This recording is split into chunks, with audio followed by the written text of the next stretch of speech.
தனத்தோட தரமான சம்பவம் யாருக்கெல்லாம் ரொம்பவே பிடிச்சிருந்ததோ மறக்காமல் இந்த வீடியோக்கு லைக் கொடுத்துருவீங்க அன்பு உறவுகளே. இனி வரக்கூடிய எபிசோடுக்கான ப்ரெடிக்ஷன் தான் பார்க்க போகிறோம். ராதிகா கொஞ்சம் கூட நினச்சி கூட பார்த்துருக்க மாட்டாங்க தனம் இந்தளவுக்கு மாறுவாங்க அப்படின்னு சொல்லிட்டு. தனம் பார்த்தீங்கன்னா ராதிகாவை வெளுத்து வாங்கிட்டாங்க. தனம் அரைஞ்ச அடியில் அரண்டு போய் தான் ராதிகா நிற்கிறாங்க. தனம் பார்த்தீங்கன்னா இனிமே கதிரேசன் கூட நீ வாழணும், கதிரேசனை தனக்கு சொந்தமாக்கிக்கணும் அப்படின்னு சொல்லிட்டு எப்போதுமே நினைக்கவே கூடாது. இந்த அடியை நீ மறக்கவும் கூடாது. எப்போதுமே தனம் அமைதியாக இருப்பான்னு நினச்சிட்டு இருக்காத. யாரோட புருஷனுக்கு யாரடி ஆசைப்படுறது அப்படின்னு சொல்லிட்டு பயங்கரமாக பேசுகிறாங்க. ராதிகானால் எதுவுமே பேச முடியலை. ராதிகா அடியை வாங்கிக்கிட்டு அமைதியாகவே இருக்கிறாங்க. நெக்ஸ்ட்டு பார்த்தீங்கன்னா கண்ணாடி முன்னாடி நின்று ராதிகா பார்த்தீங்கன்னா ரொம்பவே கோவத்தில் இருக்கிறாங்க. என்னையவே நீ அடிச்சிட்டேல, இது வரைக்கும் என் அப்பா கூட என்னை கை நீட்டி அடித்ததில்லை, ஆனால் நீ அடிச்சிட்டேல, உன்னை நான் சும்மாவே விட மாட்டேன்டி அப்படின்னு சொல்லிட்டு தான் கோவத்தில் இருக்கிறாங்க. அந்த டைமில் நம்ம ருக்மணி அம்மாவும் மரகதமும் ரூமுக்கு வராங்க ராதிகாவை பார்க்குறதுக்காக. ராதிகாவோட கன்னத்தை பார்த்துட்டு இங்கே ருக்மணி அம்மாவுக்கும் மரகதத்துக்கும் சரியான சிரிப்பாக தான் இருக்குது. ராதிகா என்ன எப்படி இருக்கிற, நல்லா இருக்கிறியா அப்படின்னு சொல்லிட்டு கிண்டலாக பேசுகிறாங்க. ராதிகா ரொம்பவே அமைதியாகவே இருக்கிறாங்க.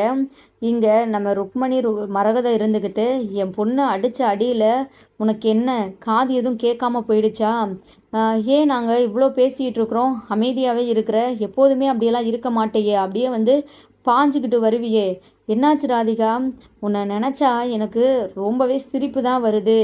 எத்தனை முறை சொல்லியிருப்பேன் கேட்டையா, அடுத்தவ புருஷனுக்கு ஆசைப்பட்டா இதுதான் நிலமை. தனம் எல்லா டைமும் ஒரே மாதிரி இருப்பான்னு நினச்சிட்டு இருக்கிறியா, அவளை நீ ரொம்பவே சீண்டி பார்த்துட்ட, அதான் இப்போ ஓ நிலைமையை அவள் இப்படி ஆக்கிட்டா அப்படின்னு சொல்லிட்டு சொல்கிறாங்க.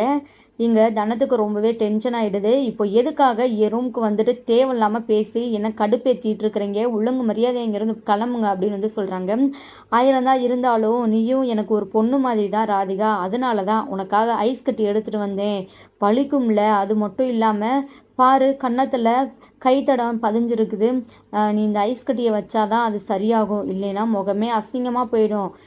அந்த ஒரு நல்ல எண்ணத்தில் தானே உனக்காக நான் எடுத்துகிட்டு வந்திருக்கிறேன். இனியாச்சும் சொல் பேச்சை கேட்டு ஒரு நல்ல பையனை கல்யாணம் பண்ணிப்போ, வாழ்க்கையை பாரு அப்படின்னு சொல்லிட்டு சொல்கிறாங்க.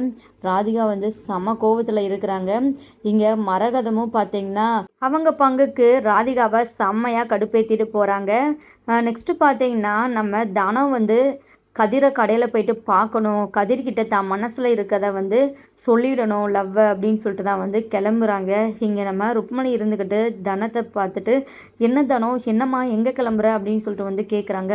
அம்மா இப்போவே எனக்கு கதிரை பார்க்கணும் போல் இருக்குது, அதனால தான் அவர் கடைக்கு போகிறேன் அப்படின்னு சொல்லிட்டு சொல்கிறாங்க. சரி தனம் எதில் போகிற அப்படின்னு சொல்லிட்டு ருக்மணி அம்மா கேட்கும்போது, அதான் நம்ம ஆட்டோ இருக்குல்ல அதில் தான் போகிறேன், நானே தான் ஓட்டிகிட்டு போகிறேன் அப்படின்னு சொல்லிட்டு சொல்கிறாங்க.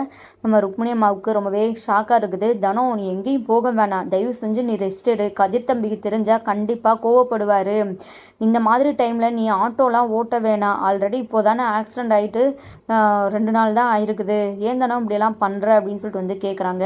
அம்மா ப்ளீஸ்மா போயிட்டு வந்துடுறேன், நான் ரொம்பவே சேஃபாக ஓட்டிகிட்டு போவேன், ரொம்பவே பொறுமையாக ஓட்டிகிட்டு போவேன், சரிங்களா, போயிட்டு வரேம்மா அப்படின்னு சொல்லிட்டு தனம் ரொம்பவே கெஞ்சுறாங்க. சரி தனம் ரொம்பவே பார்த்து போகணும் சரியா அப்படின்னு சொல்லிட்டு ருக்மணி அம்மா தனத்தை அனுப்பிச்சி விட்றாங்க. போகும்போது தனம் ரொம்பவே ஆசையோடு தான் போகிறாங்க. இன்றைக்கி நம்ம கதிரேசன் கிட்ட காதலை சொல்லிடணும், என்னானாலும் பரவாயில்ல, அவர் நம்ம மேலே எவ்வளோ உயிராக இருக்கிறாரு, நம்ம தான் அவரை இவ்வளோ நாள் புரிஞ்சுக்காமல் இருந்துட்டோம், இனியும் நம்ம லேட் பண்ணக்கூடாது அப்படின்னு சொல்லிட்டு தான் ரொம்பவே ஆசையோடு போகிறாங்க. நிறையா விஷயங்கள் அப்படியே யோசிச்சுட்டே போகிறாங்க, கனவு கண்டுட்டு தான் போகிறாங்க.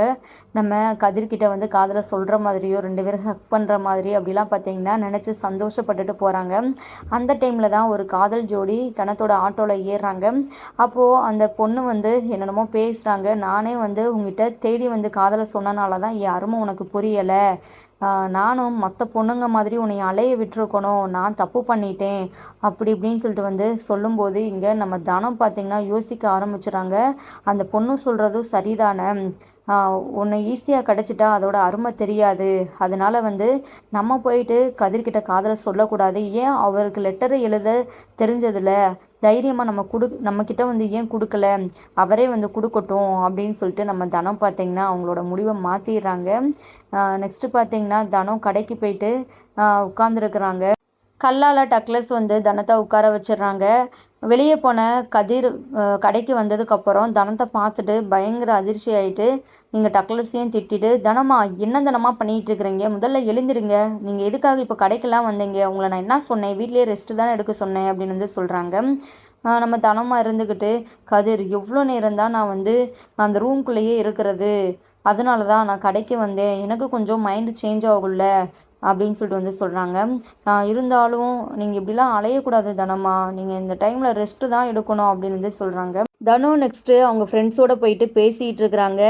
என்னதான் அவங்க ஃப்ரெண்ட்ஸ்கிட்ட பேசினாலுமே இங்கே தனத்தோட பார்வை ஃபுல்லாமே கதிர் பக்கம்தான் இருக்குது. கதிரை பார்த்துக்கிட்டே இருக்கிறாங்க. அதை நம்ம தனத்தோட ஃப்ரெண்ட்ஸு நோட் பண்ணிடுறாங்க. என்ன தனம், எங்ககிட்ட பேச்சு மட்டும் தான் கொடுக்குற, ஆனால் உன்னோட பார்வை மொத்தமும் அந்த பக்கமாக இருக்குதே, என்ன கதிர் தம்பியா அவ்வளோ ரசிக்கிறியா அப்படின்னு சொல்லிட்டு வந்து கேட்கும்போது தனம் பார்த்திங்கன்னா அப்படியே வெக்கப்படுறாங்க. எப்போ பார்த்தாலும் நீங்கள் என்னை இப்படி தான் கிண்டல் பண்ணிகிட்டு இருப்பீங்க அப்படின்னு சொல்லிட்டு. தனம் அப்பட்டமாக தெரியுது நீ கதிர் தம்பியை விரும்புகிற அப்படின்னு சொல்லிட்டு. அதை ஏன் நீ மறைக்கிற, வெளிப்படையாக ஏன் சொல்லிக்க மாட்டுற அப்படின்னு வந்து கேட்குறாங்க. எல்லாத்துக்கும் ஒரு டைம் வரணும்ல, அவரே என்கிட்ட முதல்ல வந்து சொல்லட்டும், அதுக்காக தான் நான் வெயிட் பண்ணுறேன் அப்படின்னு வந்து சொல்கிறாங்க. தனத்தோட ஃப்ரெண்ட்ஸ் இருந்துக்கிட்டு, ஓ ஓ அப்படி வரையா, சரி சரி அப்படின்னு சொல்லிட்டு கிண்டல் பண்ணிகிட்டு இருக்கிறாங்க. அப்புறம் தனத்துக்கு அட்வைஸுமே பண்ணுறாங்க. உண்மையாகவே கதிர் தம்பி உன் மேலே உசிரியே வச்சுருக்குது தனம். கதிர் தம்பியை மாதிரி ஒரு பையன் கிடைக்கிறதுக்கு நீ போன ஜென்மத்தில் ஏதோ ஒரு புண்ணியம் பண்ணியிருக்கிற தனம், அதனால தான் கதிர் தம்பி உனக்கு புருஷனாக வந்து கிடச்சிருக்கிறாரு அப்படின்னு சொல்லிட்டு வந்து சொல்கிறாங்க. இங்கே தனம் ரொம்பவே சந்தோஷத்தில் இருக்கிறாங்க. நெக்ஸ்ட்டு நிலா பாப்பா வந்து தனத்துக்காக வந்து ஏதோ ஃப்ளவர்லாம் ரெடி பண்ணி வச்சுருக்குறாங்க. அதை பார்த்த நம்ம கதிர் இருந்துக்கிட்டு, இது எதுக்காகடா நிலா பாப்பா அப்படின்னு சொல்லிட்டு கேட்கும்போது, உங்களுக்கு தெரியாதான் நாளைக்கு தனமாவோட பர்த்டே, அவங்களுக்கு கிஃப்ட்டு கொடுக்கறதுக்காக தான் இதெல்லாம் நான் வந்து ரெடி பண்ணி வச்சுருக்கிறேன் அப்படின்னு சொல்லிட்டு வந்து சொல்கிறாங்க. நம்ம கதிர் இருந்துக்கிட்டு, ஓ அப்படியா, நாளைக்கு தனத்தோட பர்த்டேவை அப்படியே அசத்திடணும், கொஞ்சம் கூட தனம் எதிர்பார்க்காத மாதிரி ஒரு சர்ப்ரைஸ் கொடுக்கணும் அப்படின்னு சொல்லிட்டு நம்ம கதிர் வந்து திங்க் பண்ணிக்கிட்டு இருக்கிறாங்க. இங்கே டக்ளஸ் இருந்துக்கிட்டு, டேய் மாப்பிள்ளை, பர்த்டே அன்னைக்காச்சும் நீ வந்து தன பிள்ளைக்கிட்ட காதில் சொல்லுடா, நீ டைமை வேஸ்ட் பண்ண எனக்கு தான் பயங்கர கடுப்பாகுது, சீக்கிரமே உன் மனசில் இருக்க காதலை தனம் பிள்ளைக்கிட்ட சொல்லி உன் வாழ்க்கையை ஸ்டார்ட் பண்ணுற வழியை பாருடா அப்படின்னு வந்து சொல்கிறாங்க. கண்டிப்பாக நாளைக்கு என் மனசில் இருக்க எல்லாத்தையுமே தனமாக்கிட்ட நான் ஓப்பனாக வந்து உடைக்க போகிறேன் அப்படின்னு சொல்லிட்டு நம்ம கதிர் வந்து சொல்கிறாரு. எங்கள் டக்ளஸ் இருந்துக்கிட்டு சிரிக்கிறாரு. ஆமாம், எப்போ பார்த்தாலும் இப்படி தான் சொல்லுவேன், ஆனால் அப்புறம் நான் பயந்துட்டேன் தனமா முகத்தை பார்த்ததும் கண்ணை பார்த்ததும் அப்படின்னு சொல்லிட்டு என்கிட்ட வந்து புலம்பிகிட்டு இருப்பேன், நாளைக்கு மட்டும் நீ சொல்லாமல் இரு, அப்புறம் நான் என்ன பண்ணுறேன்னு பாரு அப்படின்னு வந்து சொல்கிறாங்க. சரி மாமா கோவப்படாத, நான் என்ன பண்ணுறது, தனமா கிட்ட சொல்லணும்னு சொல்லிட்டு போய் நின்னாலே எனக்கு பயம் தன்னால் வந்துடுது அப்படின்னு வந்து சொல்கிறாங்க. இங்கே ராதிகா ரொம்பவே கோவத்தில் உட்காந்துருக்குறாங்க. அந்த டைமில் நம்ம வாசிக்கு வராங்க. ஏய் ராதிகா, என்னடி, என்னதான் ஆச்சு உனக்கு, அத்தை என்ன பண்ணுற ஏது பண்ணுறேன்னு சொல்லிட்டு கூட நீ பார்க்கவே மாட்ற, அப்படி என்ன ரொம்பவே பிஸியாக இருக்கிறியா அப்படின்னு சொல்லிட்டு வந்து கேட்குறாங்க. ராதிகா எதுவுமே பேசாமல் அமைதியாக அப்படியே முறைச்சிட்டு உட்காந்துருக்குறாங்க. அப்போ தான் வாசிக்கு வந்து ராதிகா கன்னத்தை பார்க்குறாங்க. ஏய் ராதிகா, என்னடி கண்ணம் இப்படி சவந்து போய் இருக்குது, அது மட்டும் இல்லாமல் கையச்சு வேற இப்படி பதிஞ்சு போய் இருக்குது, என்னடி ஆச்சு அப்படின்னு சொல்லிட்டு கேட்கும்போது ராதிகா பார்த்தேன்னா, எல்லாம் அந்த தனம் தான் என்னை அடிச்சிட்டா அப்படின்னு சொல்லிட்டு வந்து சொல்கிறாங்க. அதை கேட்டதும் வாசுகிக்கு ரொம்பவே அதிர்ச்சியாக இருக்குது. அவள் அடிக்கந்தட்டிக்கும் நீ என்னடி பண்ண, பூவா பறிச்சிட்டு இருந்த அப்படின்னு வந்து கேட்குறாங்க. அத்தை இருக்கிற கடுப்பில் நான் உன்னை அடித்தா கூட ஆச்சரியப்படுறதுக்கு ஒன்றும் இல்லை, அவள் என்னென்ன பண்ணா தெரியுங்களா, என் கையை பிடிச்சி திருகிட்டா, என்னை அடிச்சிட்டா, என்னால் அந்த டைமில் எதுவுமே பண்ண முடியலை, அவள் அந்தளவுக்கு ரொம்பவே கோவத்தில் இருந்தா, அவளை பார்க்குறதுக்கு எனக்கே ரொம்பவே பயமாக இருந்துச்சு அப்படின்னு வந்து சொல்கிறாங்க. இங்கே வாசுகிக்கு அதை கேட்க கேட்க பயங்கர கோவம் தான் வருது. எவ்வளோ தைரியம் இருந்தால் ஒன்று அவள் அடிப்பா, வரட்டுண்டி இரு, நீ ஒன்றும் கவலைப்படாத, அத்தை இருக்கேல, அவள் வரவும் நான் கேட்டுக்கிறேன், அவளை உண்டுலேன்னு சொல்லிட்டு பண்ணுறேன் அப்படின்னு சொல்லிட்டு சொல்லிகிட்டு இருக்கும்போதே இங்கே நம்ம கதிரும் தனமும் வீட்டுக்கு வராங்க. வேகமாக ரொம்பவே கோவத்தோடு போயிட்டு தனத்தை திட்டுறாங்க. ஏய் தனம், உனக்கு எவ்வளோ திமிரு இருந்தா நீ ராதிகாவை அடிப்ப, ஏன் நீ ராதிகாவை அடிச்ச அப்படின்னு சொல்லிட்டு பார்த்தீங்கன்னா ரொம்பவே கோவத்தோட தனத்தை பார்த்தீங்கன்னா அடிக்கிறதுக்காக நம்ம வாசுகி போகிறாங்க. அந்த டைமில் நம்ம கதிர் பார்த்தீங்கன்னா வாசுகியை தடுக்கிறாங்க. அம்மா என்னம்மா பண்ணிகிட்டு இருக்கிற, இப்போ எதுக்காக நீ தனமாவை அடிக்க போகிற அப்படின்னு சொல்லிட்டு வந்து கேட்குறாங்க. அப்புறம் அவள் பண்ண வேலைக்கே அவளை அடிக்காமல் நான் கொஞ்சமாடா, அவள் எதுக்காக ராதிகாவை அடித்தா முதல்ல கேட்டு சொல்லு அப்படின்னு வந்து சொல்கிறாங்க. என்னத்தை சொல்ல, ஏன் உனக்கு தெரியாதா, இந்த ராதிகா பண்ணுற கேவலமான வேலை எதுவும் எனக்கு தெரியாதுன்னு நினச்சிட்டு இருக்கிறியா அப்படின்னு சொல்லிட்டு அந்த வீடியோவை காட்டுறாங்க. இங்கே வாசுகிக்கும் ராதிகாவுக்கும் தூக்கி வாரி போட்டுருது. ராதிகாவை பிடிச்சி கதிர் செம்மையாக திட்டுறாங்க. நீ எல்லாம் ஒரு பொண்ணா, அடுத்த புருஷனுக்கு எதுக்காக இப்படி ஆசைப்பட்டுட்டு இருக்கிற, எனக்கு தான் கல்யாணம் ஆயிடுச்சுல, அப்புறம் எதுக்காக நீ இப்படிலாம் வந்து பண்ணிகிட்டு இருக்கிற, தனத்தை நீ எந்த அளவுக்கு கஷ்டப்படுத்திட்டு இருக்கிற அப்படின்னு சொல்லிட்டு எல்லாமும் எனக்கு தெரியும். நான் தான் பேசாமல் அமைதியாக இருக்கிறேன், அதுக்காக நீ என்னன்னாலும் பண்ணலாம் அப்படின்னு சொல்லிட்டு ஒன்றும் கிடையாது அப்படின்னு வந்து சொல்கிறாங்க. இங்கே ராதிகா அப்படியே அழுதுகிட்டே ரூம்குள்ளே ஓடிடுறாங்க. வாசியையுமே வெளுத்து வாங்குறாங்க. கதிர், நீ தான் முக்கால்வாசி அந்த ராதிகாவை கெடுக்கிறதே, அவளுக்கு புத்திமதி சொல்லி அவளுக்கு ஒரு நல்ல வாழ்க்கையை அமைச்சு கொடுக்கறதுக்கு வழியை பாரு. இந்த வீட்டில் இருக்கிறவங்க எல்லாருக்குமே சொல்லிக்கிறேன், தனமாவை யாருனாலும் கஷ்டப்படுத்தணும், அவங்களுக்கு பிரச்சனையை உண்டு பண்ணணும் அப்படின்னு நினச்சிங்கன்னா நான் சும்மாவே விடமாட்டேன். தனமாக்காக நான் இருக்கிறேன், அவங்களுக்கு ஒன்றுன்னா நான் வந்து நிற்பேன் அப்படின்னு சொல்லிட்டு வந்து சொல்கிறாங்க. வாசுகிட்டையும் நம்ம கதிரேசன் ரொம்பவே தெளிவாக வந்து சொல்லிடுறாரு. அம்மா உனக்கும் சேர்த்து தான், புரிஞ்சதா, தனமாவை எதுனாலும் செய்யணும் அப்படின்னு நினச்சேன்னா கண்டிப்பாக என்னோட சுயரூபத்தை நீ பார்க்குற மாதிரி இருக்கும்.